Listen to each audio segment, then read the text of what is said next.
हम बीजेपी के तरनजीत संधू हैं अमृतसर से, वो भी आगे चल रहे हैं। अनिल यादव जुड़ चुके हैं, कांग्रेस के प्रवक्ता भी।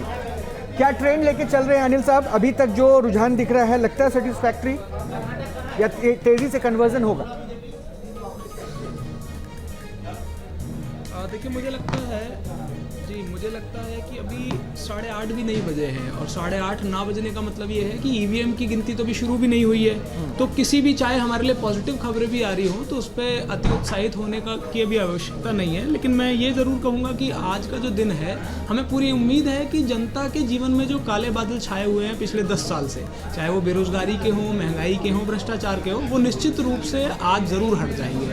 और हटेंगे इसलिए क्योंकि राहुल गांधी जी ने जन जन तक, हर एक क्षेत्र तक पहुंचने का काम किया है और जो उनकी योजनाएं थी वो आम जनता से जुड़ी हुई योजनाएं थी।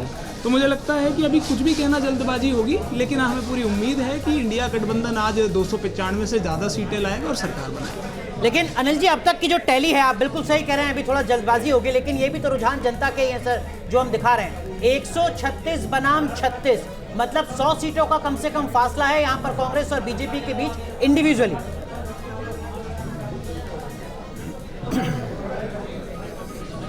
नहीं, देखिए, जो आप कह रहे हैं ना कि जनता के रुझान है, मैं क्योंकि कई बार मुझे अंदर काउंटिंग एजेंट के रूप में रहने का और खुद के चुनाव में भी रहने का मौका मिला है, तो मैं जानता हूं कि 8-20 का मतलब ये है कि अभी जो पोस्टल बैलेट भी हैं उनकी पर्चियां सिर्फ खुलना शुरू हुई होंगी। मुश्किल से मुझे लगता है कि अगर पोस्टल बैलेट की बात करी जाए तो उनमें भी 5% खुला होगा, तो उससे तो कोई रुझान नहीं बताया जा सकता। लेकिन फिर भी मैं कह रहा हूँ कि अगर ये हमारे लिए पॉजिटिव भी आ रहा होता, हम भारतीय जनता पार्टी की जगह हम इतने नंबर पे होते, तब भी हम उत्साहित नहीं होते, क्योंकि इसमें अभी वेट एंड वॉच की स्थिति है। जयराम विप्लव हमारे साथ बीजेपी के प्रवक्ता हैं। जयराम भाई, आप फिर क्यों बेवजह एक्साइटेड हो रहे हैं?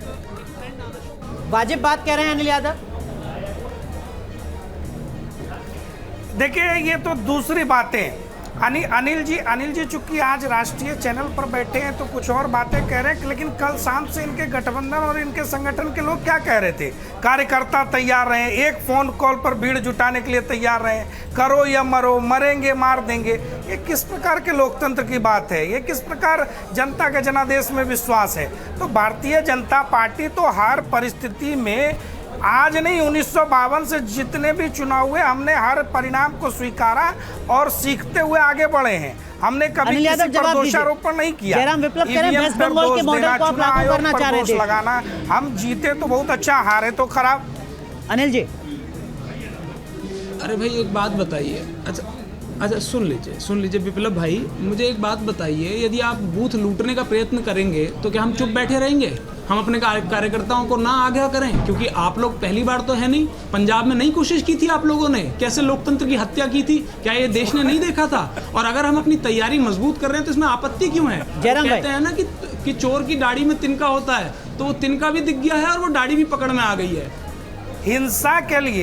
हिंसा के लिए भड़काना, पप्पू यादव आप ही की पार्टी के नेता है ना, कह रहे हैं कि हम मरने मारने के लिए तैयार हैं। आपके समाजवादी पार्टी के एक नेता हैं, वो कह रहे हैं कि या तो मैं मरूंगा या आज कलेक्टर मरेगा। इस प्रकार की भाषा हिंसा के लिए उकसावा, ये लोकतंत्र में कहीं से शोभा देता है?